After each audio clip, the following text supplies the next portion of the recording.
Hey, what's up, everybody? It's Carpo. I just wanted to cover this subject of meat. I've eating meat. And how harmful it is. I made this video a while back about how harmful you know raising animals are.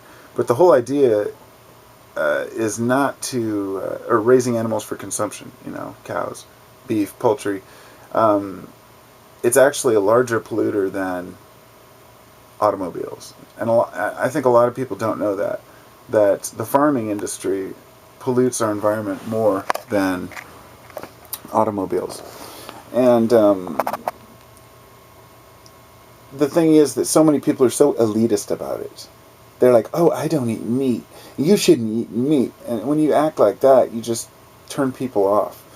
And I have a happy medium. I love bacon, okay?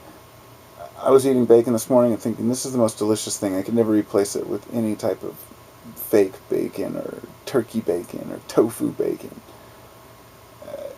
And I don't want to go vegan. I don't want to go vegetarian. I enjoy eating meat, but I enjoy eating small amounts of meat. So it's about not eating meat for every single meal. Hamburger after hamburger. Hamburgers have thousands of cow parts in them. From thousands of different cows. I mean, there's no standard anymore. It's ludicrous. But the minute you start talking about it, people, all the vegetarians jump on the bandwagon and start saying, save the animals, and people are like, oh God, they're all turned off by it. I think the idea is that all of us need to just use our heads a little bit when we shop and to make sure that we're not buying meat that's made by places that, I try to buy free-range chicken. I don't eat hamburger. I might have one or two a year if I'm desperate, but they've got to be good ones. And for me, it's not. It's just a matter of common sense. People don't understand how the farming industry pollutes the rivers so horribly. How much methane is produced. But I don't know. I don't know what we can do about it. And I haven't even mentioned the idea of how much food it takes to feed these animals that we eat later. It takes 10 times, minimum 10 times more food to raise animals. You get 10 pounds of grain for every pound of beef you get or something. I'm sure it's much more, but it's insane.